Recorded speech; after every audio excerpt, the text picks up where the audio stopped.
सुख आने पर मैं फूलूं ना, दुख आने पर मैं भूलूं ना। आपका ध्यान निरंतर मेरे चित्त में बना रहे, यही उसकी एक चिंता का कारण बन जाता है। ऐसी चिंता जब आपकी बन जाए तब मानिए कि आप वैष्णव। अभी हमारी चिंता का कारण ठाकुर जी का भजन चिंता का कारण नहीं है। लेकिन एक बात कहें, हमारी गद्दी पे बैठ के देखो, ये भी कई लोगों की चिंता होती, आते मिलने, हमें ब्रज मिलेगा, हमें किशोरी जी कभी बुलाएंगी, हमें महाप्रभु जगन्नाथ जी अपना दर्शन कराएंगे। चिंता का आजकल थोड़े चतुर भक्त होते हैं। एक हमारे पास आया, वो क्या बोलता है, महाराज जी मेरी दो ही कामनाएं। मैंने क्या, एक तो मेरा व्यापार बहुत अच्छा हो जाए, दूसरा मुझे ठाकुर जी के प्रत्यक्ष दर्शन हो जाए। मैंने कि बहुत चतुर हो बेटा, दोनों चीज मांग लिए। मेरा व्यापार बहुत अच्छा हो जाए, व्यापार अच्छा हो जाए मतलब आमदनी अच्छी हो जाए, आमदनी अच्छी हो जाए मतलब घर बन जाए, घर बन जाए मतलब गाड़ी आ जाए, गाड़ी आ जाए मतलब बढ़िया कन्या से ब्याह हो जाए, मतलब संतान भी सुंदर हो जाए, सब कुछ बढ़िया, और फिर कृष्ण भी मिल जाए। प्रेम गली अति सांकरी, तामे दो ना समाए। आप चाहते हैं कि ये विषय भी मिल जाए और ठाकुर जी भी मिल जाए, असंभव। और विषय यदि मिल भी गया, कई धनवान लोग यहां बैठे हैं, वो लोग अगर सोचें कि हमारे पास तो सब कुछ है, हमें ठाकुर जी नहीं मिलेंगे, कई विषय मिल भी जाएं तो उस विषय के प्रति वैसी आसक्ति नहीं होगी। श्रीमद् भागवत में कथा आती है राजा अम्बरीश की। अम्बरीश राजा कैसे राजा हैं पता है? केवल पृथ्वी के राजा नहीं है, 3 लोक के राजा हैं। पृथ्वी का भी राज्य उनके अंडर में आता है, स्वर्ग का भी राज्य और रसातल का भी, तीनों के राजा, यानी कि इंद्र और यमराज भी कोई कोई आज्ञा लेते हैं उनसे। ऐसे राजा अम्बरीश। उन अम्बरीश राजा के विषय में कहते हैं कि वो खुद ही सेवा करते हैं ठाकुर जी की। श्रीमद् भागवत में प्रसंग आता है श्री अम्बरीश महाराज का।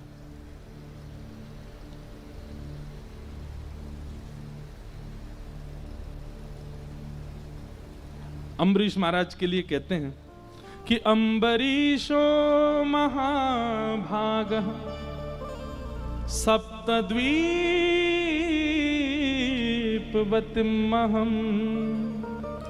अव्ययां च श्रियं लब्ध्वा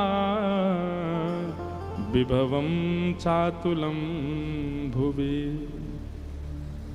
अम्बरीश राजा सप्तद्वीपों के राजा हैं, लेकिन उनका स्वभाव कैसा है?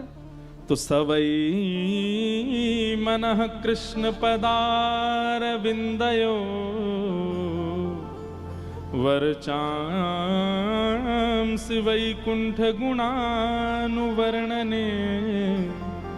कि करो हरेर्मंदिर मार्जनादिषु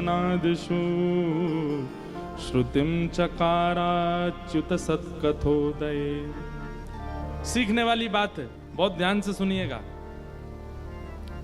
अम्बरीश राजा के विषय में क्या कहते हैं? सप्तद्वीप के राजा हैं, इनके पास ना तो धन की कमी है, ना श्री की कमी है, ना संपत्ति की कमी है, ना भोग विलास की कमी है। लेकिन अम्बरीश राजा का एक बहुत विशेष गुण यहां भागवत जी में बताया गया। क्या? कोई भी काम है, कोई बहुत बड़ा राजा मिलने के लिए आया है तो कहते हैं मंत्री जी आप जाकर के मिल लीजिए, समझ लीजिए क्या कहना चाहते हैं। कोई बहुत बड़ा व्यापारी आया है तो अपने परिवार के लोगों को भेज दो, तुम जाके कर लो उस काम को। लेकिन इतने बड़े राजा होने के बाद भी यहां पर लिखा है करौ हरेर मंदिर मार्जनादिषु, सारी क्रियाओं को अपने परिवार और अपने सेना को बांटते हैं, लेकिन ठाकुर जी की निज सेवा खुद करते हैं। मंदिर में किसी का प्रवेश नहीं, मंत्री महामंत्री संतरी सब बाहर रहो, झाड़ू से लेकर के ठाकुर जी की सेवा सब राजा अम्बरीश स्वयं करते हैं। और केवल इतना नहीं, ठाकुर जी के भोग में बनने वाली जो सब्जियां हैं, वो सब्जियां जो खेत में लगती हैं वो खेती भी खुद करते हैं। उन सब्जियों को तोड़ने भी खुद जाते हैं, उनको धो करके अमनिया करके सब्जी भी स्वयं बनाते हैं, रोटी भी स्वयं सिद्ध करते हैं, श्रृंगार भी स्वयं करते हैं, मंदिर में पोंछा झाड़ू बर्तन सब अपने आप करते हैं। और एक जगह तो वर्णन आता है, अम्बरीश राजा के मन में असंतुष्टि हो गई। कैसी? मैं अभी सेवा में कोई चूक कर रहा हूं, राजा हैं पर सुबह केवल एक बार मुकुट पहनते हैं, पूरी दुनिया को दिखा देते हैं एक बार सभा में, फिर उसके बाद मुकुट उतार करके और स्वाफी वगैरह कमर पर बांध करके और बिल्कुल सेवक बन करके अपरस में सेवा में चले जाते हैं ठाकुर जी की में। एक दिन अम्बरीश राजा के मन में आया कि मुझसे सेवा में कुछ तो छूट रहा है।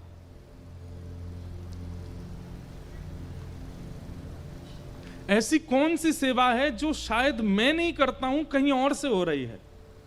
और तभी उनके मन में क्या आया, आटा गूंद रहे थे, सप्त द्वीपों का राजा अम्बरीश आटा गूंद रहा है, पत्नी को भी अधिकार नहीं है सेवा में आने का, तुम बाहर रहो, बच्चों को संभालो, परिवार को, ठाकुर जी की सेवा मैं खुद करूंगा। आटा गूंदते गूंदते मन में आया, ये आटा पहले अनाज था, ये आटा कैसे बना? बोले आटा बना पीसने से, किसी ने चक्की में किसी और ने पीसा है। अपने सब सैनिकों को बोले आटा कौन पीसता है? बोले वो लोग पीसते हैं। बोले उनसे कहो चक्की घर पे दे जाए, मैं पीसूंगा खुद। इतनी सेवा भी कोई और नहीं करेगा, ये भी मैं ही करूंगा। मेरे प्रभु हैं, मेरे नाथ हैं, मेरे स्वामी हैं, उनकी सेवा में चूक कैसी? और जब चक्की आ गई घर में, रानी मंत्री संतरी सब सिर पर हाथ धर के बैठे, बोले पागल हो गए हमारे, इनको सप्त द्वीपों का राजा बना किसने दिया है? ये चक्की खुद पीस रहे हैं। और चक्की के पास बैठ करके गेहूं लेकर के डालते जा रहे हैं और अम्बरीश राजा स्वयं अपने हाथों से चक्की पीस रहे हैं। इस दृश्य को देख करके ठाकुर जी रोक नहीं पाए स्वयं को, और अम्बरीश राजा के मंदिर में बैठे ठाकुर जी सचल प्रकट हो गए और दौड़ करके जाकर के अम्बरीश को हृदय से लगा लिया। बोले तुम्हारी भक्ति से मैं बहुत प्रसन्न हूं,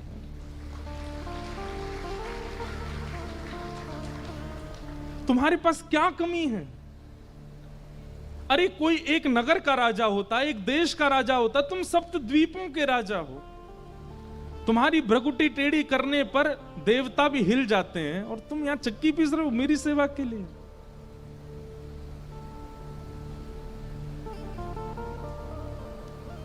अम्बरीश राजा बोला भगवान आपकी बहुत बड़ी कृपा, आप आए, लेकिन मेरी आपसे प्रार्थना है दोबारा जाके वहीं बैठ जाओ, क्योंकि अभी मेरी सेवा का समय है। मुझे चक्की पीस करके आटा निकाल के गूंद के रोटी बना के भोग लगाना है, भोग में विलंब हो जाएगा, बाद में मिलिएगा मुझसे आगे, पहले जाओ। मतलब ठाकुर जी प्रकट हो गए, उससे प्रसन्न हैं, लेकिन अपनी सेवा नहीं छोड़ रहे हैं। ऐसे सेवा अम्बरीश राजा की। श्रीमद् भागवत में उनको भक्त राज कहा गया है।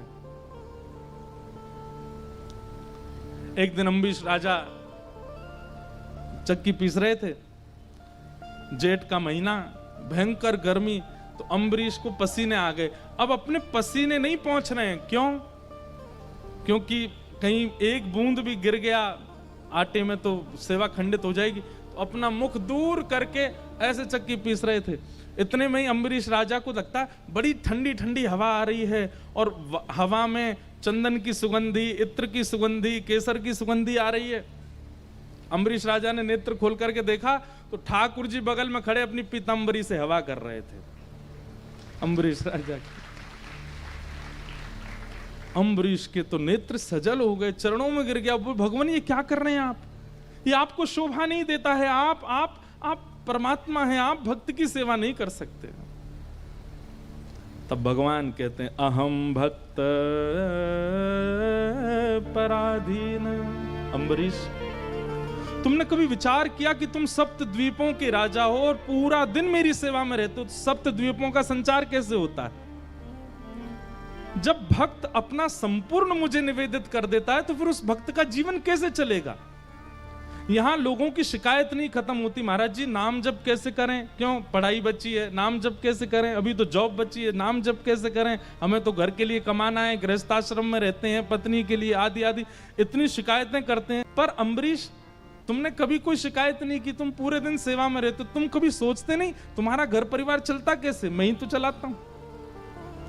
जब भक्त अपना सर्वस्व मेरे सेवा में अर्पित कर देता है, उस भक्त का सब कुछ संभालने की तुमको आज पता चला कि तुम्हारी हवा में कर रहा हूं, बाकी तो तुम्हारा राज्य पूरा मैं ही चला रहा हूं, क्योंकि तुम पूरे दिन सेवा में रहते हो।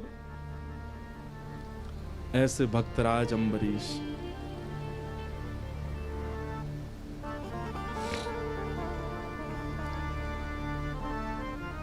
अद्भुत। आप नहीं, इससे तो हमें भी मन में आना चाहिए।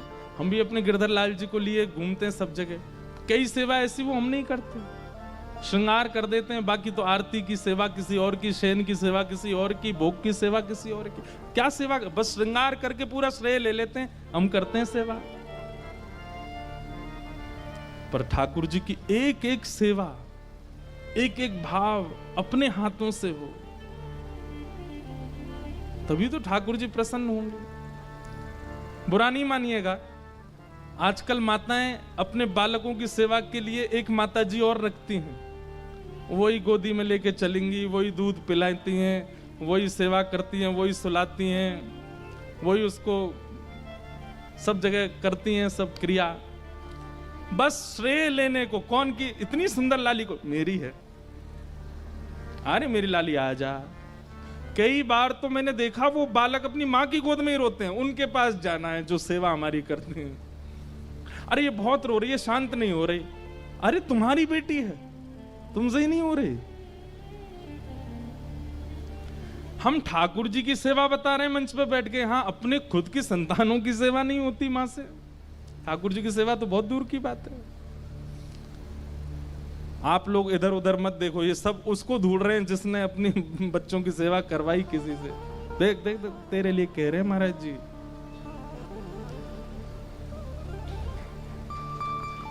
एक प्रकार से हमने ठाकुर जी की सेवा भी ऐसी ही कर दी है। श्रेय लेने को हम बैठे हैं। गिरधर लाल जी कौन के? बोले इंद्रेश जी के हैं। श्रृंगार कौन ने किया? इंद्रेश जी ने। पर भोग तो कोई और लगाता है, शयन तो कोई और कराता है।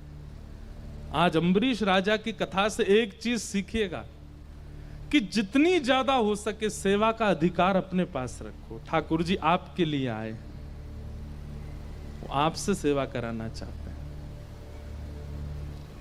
वो आपके हैं। शायद हो सकता है कि इस भाव को प्रकट मुझसे भी इसीलिए करा रहे हों कि मैं तेरे संग या मारे ना डोलूं को मुंह डोलना बढ़िया लगा, मोह या मारे तेरे संग रहूं, तेरे हाथन से सबरी सेवा चाहिए।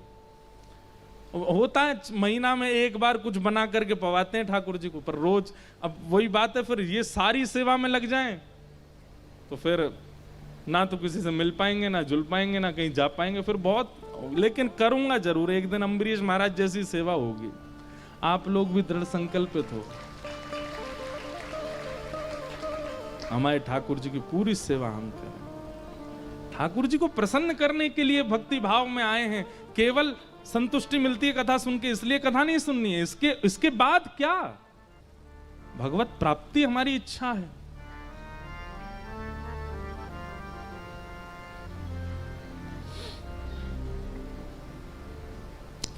अम्बरीश महाराज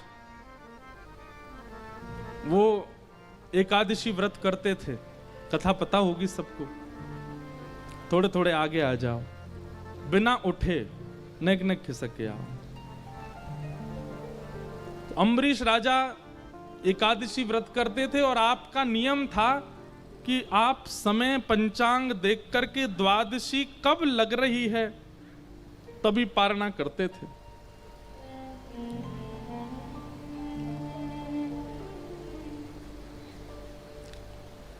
और आपका नियम था कि आप एकादशी के बाद द्वादशी पारणा में पहले वैष्णव संतों को प्रसाद पवाते थे। हर एकादशी पर वैष्णव संतों को प्रसाद पवाने के बाद जब वैष्णव प्रसाद पाकर के चले जाते, उनके प्रसाद को मुख में धारण करके आप अपनी एकादशी व्रत को पूर्ण करते थे। ऐसी एकादशी करते थे अम्बरीश राजा। इसीलिए कहा अम्बरीशो महाभाग, महाभागवत। एक तो होते हैं भागवत, इनका नाम है महाभागवत। सामान्य एकादशी नहीं है। वैष्णव भक्तों को प्रसाद पवा करके उनके फिर प्रसादी ग्रहण करके एकादशी व्रत की पूर्ति, ये उनका प्रत्येक एकादशी का नियम है। आज एकादशी व्रत के पारणा में प्रसाद पाने के लिए भृगु ऋषि आए और साथ में अपने हजारों शिष्यों को लेकर के आए हैं।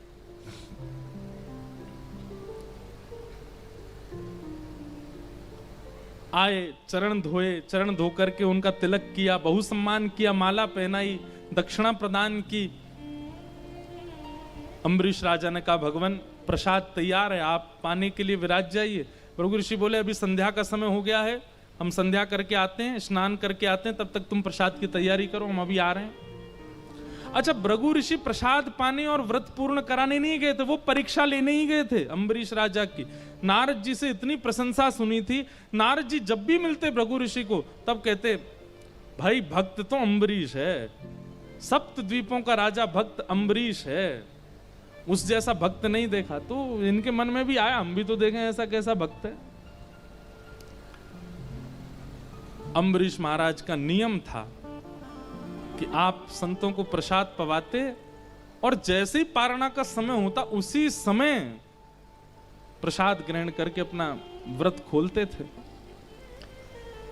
संध्या में बहुत कम समय लगना था, लेकिन भृगु ऋषि जानबूझ करके समय व्यतीत कर रहे हैं ताकि उसके पारणा का समय निकल जाए। फिर देखता हूं कि धर्म को प्रधानता देगा कि संत वैष्णवों की सेवा को प्रधानता देगा। यहां अम्बरीश बड़े व्याकुल, समय निकलता जा रहा है, पारणा का समय हो रहा है, क्या करें, अभी तक भृगु ऋषि आए नहीं है, प्रसाद पाया नहीं है, मैं कैसे अपना व्रत पूर्ण करूं। और उसके बाद यदि व्रत पूर्ण करता हूं तो अभी तक जो मेरा नियम चला, इससे कोई ठाकुर जी नाराज नहीं होते। कई लोगों का नियम होता है कि वो बिल्कुल एग्जैक्ट टाइम पे ही व्रत खोलते हैं, इससे अगर आप चूक जाओ तो ठाकुर जी नाराज होंगे, ऐसा नहीं है। पर हां, कई बार नियम होता है, नियम को आप जितनी श्रेष्ठता से परिपूर्ण करते हो। भाई स्कूल जाने का समय है 7 बजे, अब 7 बजे अगर पहुंच जाते हो, फर्स्ट क्लास अटेंड कर लेते हो तो अटेंडेंस में नाम आ जाता है कि प्रेजेंट थे। अब लेट पहुंचोगे, फर्स्ट क्लास ही निकल गई, क्लास टीचर अटेंडेंस लेके चले गए, आपकी अटेंडेंस ही लग पाई। अब लग तो जाएगी, बाद में आप क्लास टीचर को जाके बोलोगे मैं आया था, लेट आया था, आप मेरी अटेंडेंस लगा दो। पर समय से पहुंचने पर अटेंडेंस हो जाती है कि हाँ ये उपस्थित थे। ठीक उसी प्रकार समय पर नियम की पूर्ति करने से उपस्थिति दर्ज होती है, लेकिन कभी नियम टूट जाए तो उससे ठाकुर जी नाराज नहीं होते हैं। लेकिन अम्बरीश राजा का नियम था कि अपने समय से ही पारणा करना है।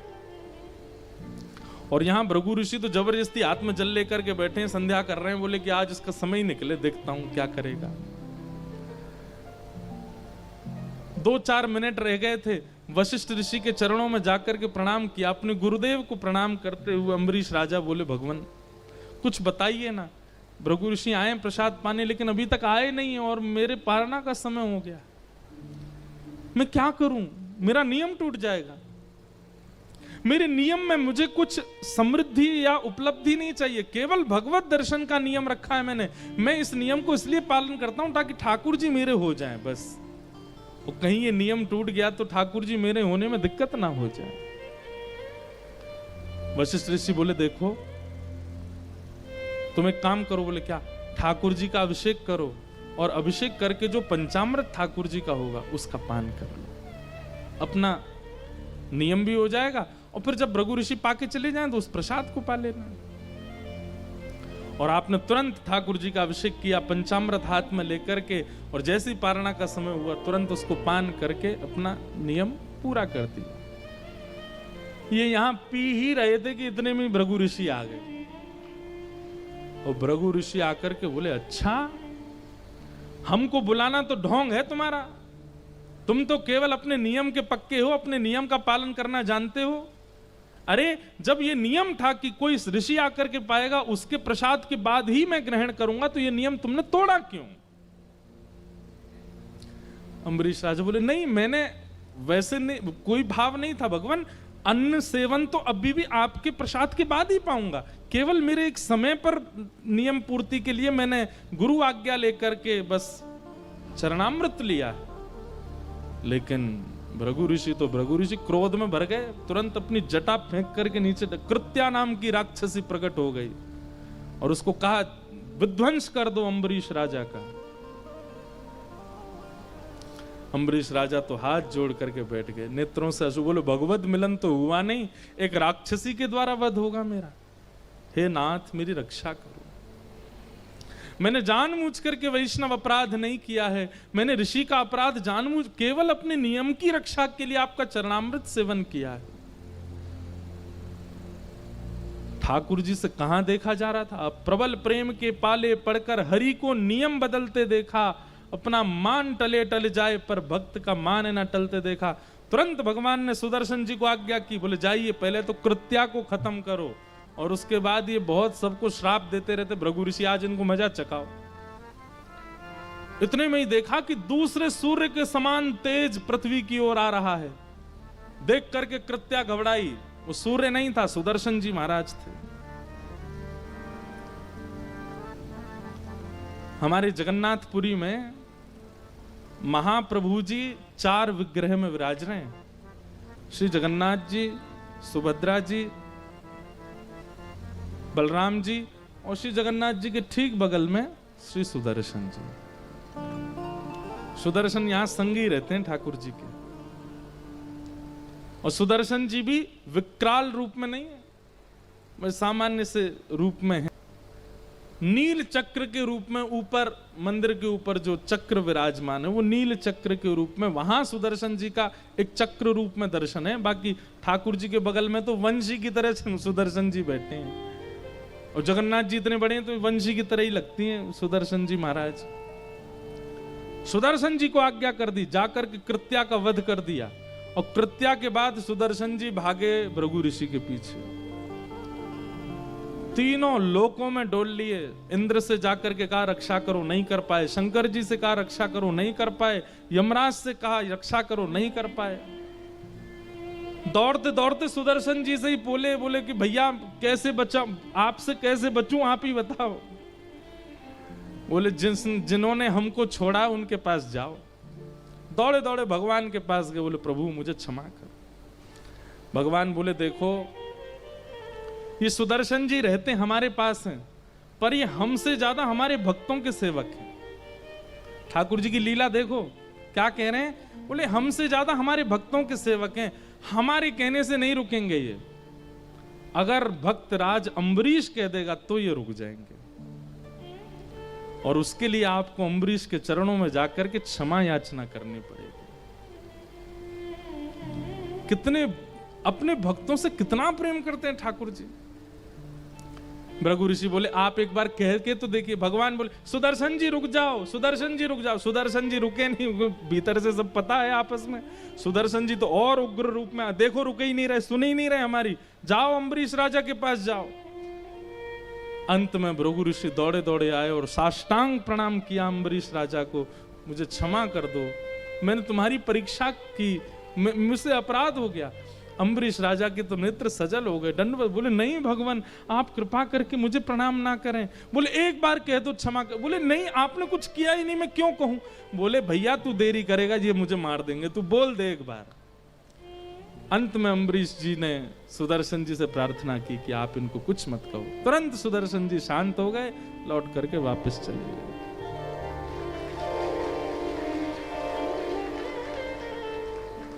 भृगु ऋषि के चरण धोए। भृगु ऋषि के भाई तुम हाथ ही मत लगाओ हमको। अम्बरीश तुम भाई क्या तुमने ठाकुर जी को वश में कर रखा है अपने? अरे भगवान के आयुध भी उनके कहने से नहीं रुकते हैं, तुम्हारे कहने से रुकते हैं। अम्बरीश राजा के नेत्र सजे। बोले ये मैंने कुछ नहीं किया, सब ठाकुर जी की लीला है। श्री मद्भागवत में भगवान स्वयं कहते हैं अहम भक्त पराधीन यस्वतंत्र इव द्विज साधुभिर्ग्रस्त हृदयो भक्तैर्भक्त जनप्रिय। हे भृगु महाराज, मैं अपने भक्तों के पराधीन हूं। वो कभी नहीं चाहेंगे कि कुछ ऐसा हो, पर मैं उनके मन की रक्षा करता हूं, मैं उनके भाव की रक्षा करता हूं। मैं पूरे विश्व मेरे अधीन है, पर मैं अपने भक्तों के अधीन हूं। मैं अपने भक्तों के चाहे क्रिया करता हूं। इसलिए मेरे भक्तों का कभी भी आप अपराध मत करना, क्योंकि उनका अपमान होने पर वो तो क्षमा कर देंगे, पर मैं क्षमा नहीं करता हूं, मैं नहीं छोड़ता हूं। इसलिए दुनिया में बंधुओं कोई भी अपराध हो जाए सबसे क्षमा मिल जाएगी, लेकिन कभी किसी वैष्णव का अपराध मत करना, किसी भक्त का अपराध मत करना। ठाकुर जी को वो प्रिय नहीं। ऐसे महाराज अम्बरीश, उनका चरित्र भागवत जी में कहा गया है। तो भगवान ने उत्तरा के गर्भ में जाकर के परीक्षित की रक्षा की। परीक्षित की रक्षा के पश्चात जैसे ही ठाकुर जी जाने लगे, कुंती ने भगवान की स्तुति गाई। तत्पश्चात भीष्म पितामह ने भगवान की स्तुति गाई। सबकी स्तुतियों का श्रवण करते हुए भगवान द्वारिका गए। कुछ दिन बाद भगवान अपनी लीला पूरी करके स्वधाम चले गए। अर्जुन ने यह खबर आकर के पांडवों को बताई, तो पांडवों ने उस नन्हे से परीक्षित बालक को राज्य गद्दी पर बिठा दिया और स्वयं स्वर्गारोहण को चले गए। परीक्षित थोड़े बड़े हुए हैं, 2-3 वर्ष की आयु होगी। उसी आयु में ही उनको राज्य गद्दी पर बिठा दिया और ब्राह्मणों से कहा कि आप निर्देशन दीजिएगा क्या करना है। आपके निर्देशन में ये बालक आगे राज्य का संचार करेगा। और पांडव निकल गए स्वर्गारोहण के लिए। रास्ते भर चिंतन करते जा रहे हैं ठाकुर जी का। कन्हैया कन्हैया पुकारा करेंगे, लताओं में ब्रज की गुजारा करेंगे। कन्हैया कन्हैया पुकारा करेंगे, सब लोग गाओ। लताओं में ब्रज की गुजारा करेंगे। कन्हैया कन्हैया पुकारा करेंगे, लताओं में ब्रज की गुजारा करेंगे। कन्हैया कन्हैया पुकारा करेंगे, लताओं में ब्रज की गुजारा करेंगे। ओ कहीं तो मिलेंगे वो रमण बिहारी, कहीं तो मिलेंगे वो रमण बिहारी, कहीं तो मिलेंगे वो बांके बिहारी, कहीं तो मिलेंगे वो बांके बिहारी। शरण पड़ उन्हें हम मनाया करेंगे। चरण पड़ मनाया करेंगे। उन्हीं के चरण चित लगाया करेंगे। उन्हीं के चरण चित लगाया करेंगे। गाइए भाव से। कन्हैया कन्हैया पुकारा करेंगे, लताओं में ब्रज की गुजारा करेंगे।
हम प्रेम मंदिर आकर के हृदय में हम प्रेम मंदिर बना करके हृदय में हम प्रेम मंदिर बना करके हृदय में हम प्रेम मंदिर ओ वहीं उनको झूला झुलाया करेंगे वहीं उनको झूला झुलाया करें वहीं उनको झूला झुलाया करेंगे वहीं उनको झूला झुलाया करें कन्हैया कन्हैया पुकारा करेंगे लताओं में ब्रज की गुजारा करेंगे आइए कन्हैया कन्हैया पुकारा करेंगे लताओं में ब्रज की गुजारा करेंगे कन्हैया कन्हैया पुकारा करेंगे लताओं में ब्रज की गुजारा कन्हैया कन्हैया पुकारा करेंगे लताओं में ब्रज की गुजारा करेंगे भेजे जहाँ प्रेम से नंद नंदन भेजे जहाँ प्रेम से नंदनंदन हो भेजे जहाँ प्रेम से नंद नंदन भेजे जहाँ प्रेम से नंदनंदन वाह, जहाँ हमें भेज देंगे हम जाने को तैयार हैं। वो चाहे कैसी भी स्थिति कैसी भी परिस्थिति व्यवहार में क्यों ना भेजें, हम प्रेम से स्वीकार करके यदि उस अवस्था को स्वीकार करेंगे वहीं ठाकुर जी का अनुभव होना प्रारंभ हो जाएगा।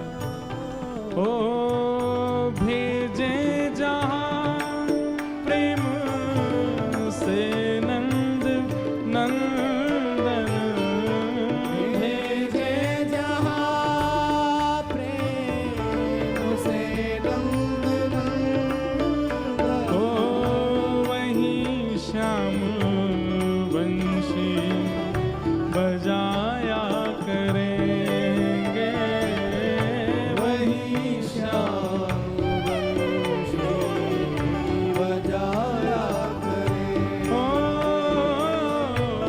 वहीं श्याम वंशी बजाया करेंगे वहीं श्याम वंशी बजाया करें